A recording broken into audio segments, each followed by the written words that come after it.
Hey guys, if you missed the first two episodes of this trilogy, I blew 12 and a half hours on a 600-mile round trip to Manchester Harley-Davidson in New Hampshire to see the Phantom Menace.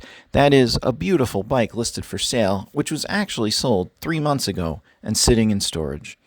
I can understand mistakes, but 2 weeks later, this bike is still listed for sale on their website and on Cycle Trader.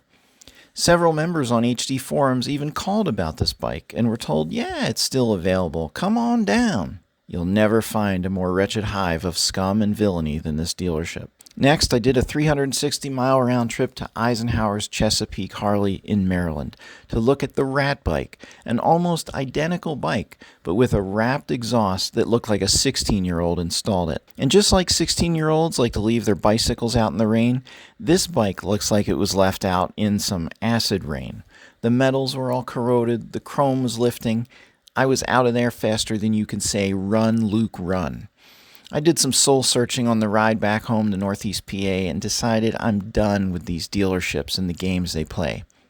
When I got home, I figured I'd set up some alerts and look at private sales. It wasn't 5 minutes later that I was looking at the bike I've been searching for, and there it was, 82 miles from home. After the 1,000 miles I drove in the last 3 days, I can do 82 miles without making the jump to light speed. But the bike looked too good to be true. I prepared myself to be disappointed yet again. I found the seller's name in the listing, hit Google, found his business, then his cell phone. Bingo! In 5 minutes, we were talking. He said the bike's for sale, but there's two problems. One, a month ago, he negotiated a price with a guy and took a deposit, but that guy disappeared and hasn't resurfaced. Two, the road from his garage to the main road is over a quarter-mile long and covered in inches of ice. There's no way to ride that bike out until spring. He said, look, don't worry about the first guy. Come see the bike. I said I'd be there the next day.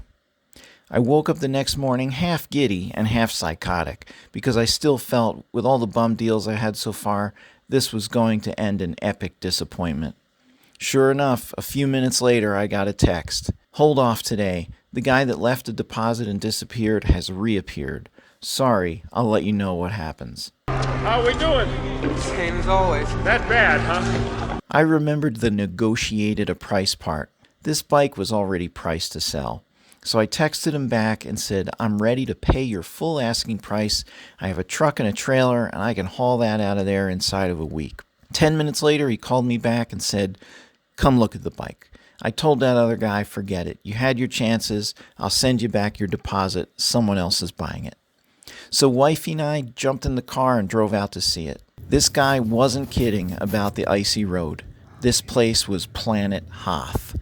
When we got there, the bike was up against the wall in the garage, covered in dust. He said it hadn't been started in 2 months and he didn't know what to expect. I'll bet it starts right up.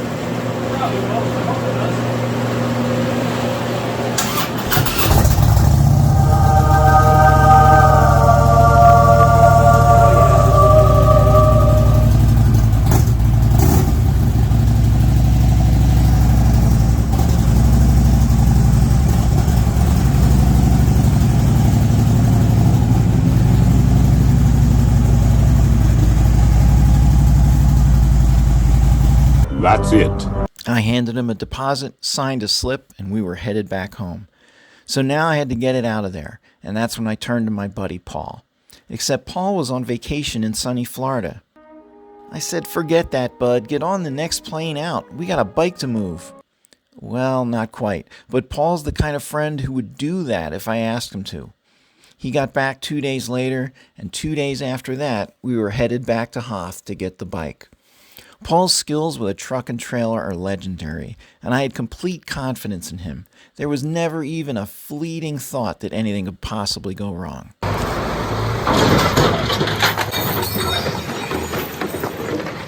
Paul backed that truck up an ice-covered road in the dark in no time, and we started to load up.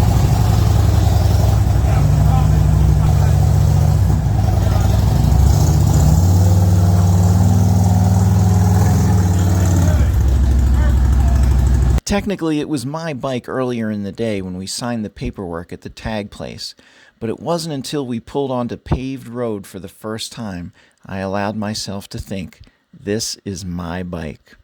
So now it was time for the 82-mile trip home. Driving to Hoth in my car happened in the blink of an eye. Following my new bike home on a trailer at night seemed to take forever, and I was a nervous wreck. My eyes were glued to that thing.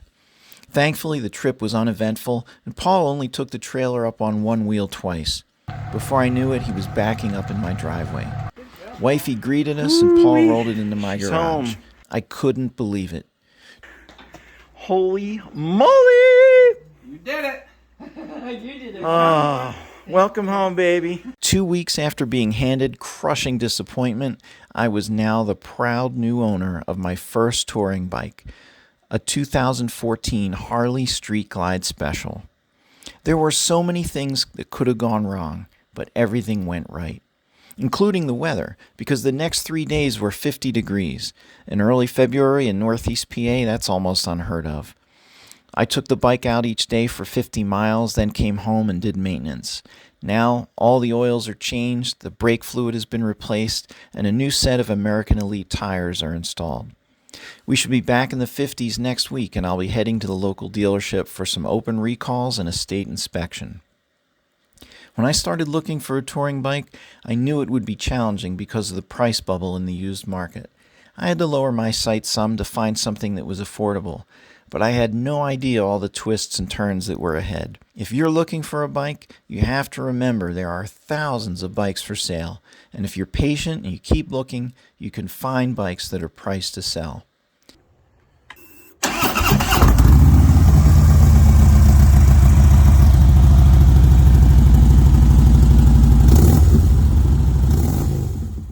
I'm not big on naming things, but Wifey says we have to name this one. The first word that popped into my head was endurance. So I hereby christen the Endurance, but I'm not going to be smashing a bottle of champagne over the fender. This bike was truly a garage find if there ever was one. When I thought about getting a Street Glide, I never imagined getting one this nice. Well, less than 30 days to spring, and I can't wait to get out and start riding. Thanks for watching, guys. Please share, like, and subscribe.